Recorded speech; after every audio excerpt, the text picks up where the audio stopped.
you? I'm doing all right. That's good. So I've been coming to this church for a while now, and I like it here. And so I feel comfortable with, coming to talk to someone about my problems. I live across the street in these apartments with my roommate, and right now we're having a hard time. And I don't know, because we're two females living together, there's too much feminine energy. But I have a dilemma. I don't know really what to do or how to approach it. Okay, so tell me a little bit about where the tension is at. She thinks I want her man, and I don't. Okay, so there's a belief that Yes. that you want someone that she's involved with. Yes. Okay, and the person that she's involved with, they're in an established relationship. Actually, they're not in a relationship anymore. She likes him.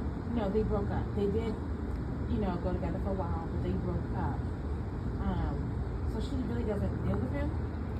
So what is your relationship with him? There's no relationship. Okay.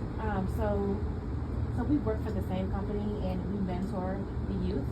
And he brought a youth in because the youth wanted, some assistance. And so he asked me a question, and I answered the question, and that was it. And then he left.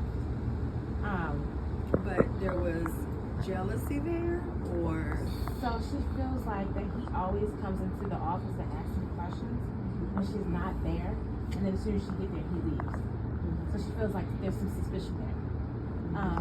And I explained to her, I said, well, you always ignore him, and then he comes and asks me. So I don't know what that's about. I thought I was doing my job. I thought that's what I'm supposed to do, help people. so does she feel like you're crossing the lines with him No, when there is communication? No, she doesn't say that. Her question was like, so what's up with you and Josh? I said, I don't know, nothing. She said, what do you mean you don't know? And when she said it like a day before. So she said it to me, and I was like, I thought she was just joking, like it's a joke, like, what's going on with Josh, because I always see him in here. So, but then I thought about it, and it kind of, I didn't like the way she said it. And so I thought about it overnight, and then it made me feel a certain way. And then there was another incident where he came into the office again when she wasn't there. And he showed me a text that she sent because he asked a question about something. And the text said something like, I don't know, why don't you go ask Yaya, because you always ask her anyway. So, in my head it's like, what's going on? Like, why am I a pawn in y'all drama? Like, I have nothing to do with it. Either one of them. So she's feeling like, it sounds like that she's feeling there's some underlying feelings there in that text message. What do you think those feelings are? So I still didn't understand why I was kind of like in the midst of the whole thing. And then I found out that when they first started dating, he asked her about me. And she said, I am, she told me at that time I was married. She's like, oh, she's married. And he was like, oh, okay. So then she asked him, well, since you know she's married, you still want to go? And he was like, yeah, fine. So he told her that he liked me. Okay. And so in her mind, that's always been in her mind, like, oh, now that we're not together, he's gonna try to move on and talk to her. But little did I know that every time they got into their argument or whatever, Your name was coming up. he would ask her questions, and she was like, I don't know what to go ask Tasha. Like that. And I mean, yeah.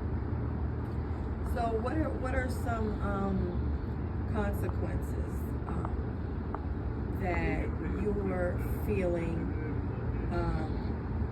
from this situation? Let's talk about your feelings in this situation. One, I feel like my character is attacked. Two, like, how dare you? That's how I feel, like the audacity for the other person, the audacity of you to even use me as a pawn in your situation. And thirdly, that's not who I am. I don't care if even if me and my husband were married, that I don't care if we were broken up or we were separated. Why would I open one door without closing another door? And exactly why would I mess with someone that you're messing with? Thirdly, I have standards. Okay? Right. So it sounds like you have some positive identifiers there. You have, you know your limits, you know your expectations, you know your character. Am I correct on that? Correct. Okay. Well, it sounds like you're on the right path as far as identifying these events and these triggers in the relationship. There could be some types of conversations that happen with you and your roommate so that maybe you guys can go back to reestablishing your relationship. Talk about how this has made you feel, hear how it's made her feel, and then try to set forth a plan to move forward. Based off of what I'm hearing, it sounds like you want to talk about it to kind of figure out how to move on from where you're at. Is that correct? Correct. Yeah. So, for me, what I'm hearing you say is that this whole situation is making you feel drama.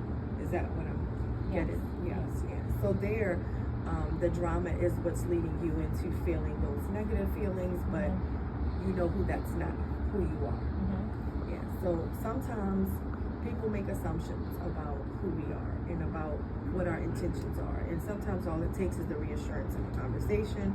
So maybe you can start there. Yeah, and I was thinking that I'm not a confrontational person. And sometimes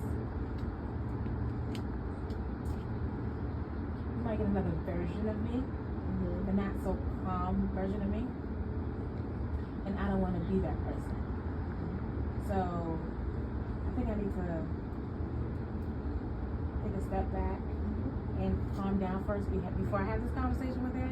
That's good. Because in the heat of the moment, I know I can say some crazy things, and that could lead to a whole other situation. And that's an unwanted emotional response that you don't want to turn into that person. So it's good. That's good. It sounds like you're on the right path. Yeah, but I don't know how to start that conversation.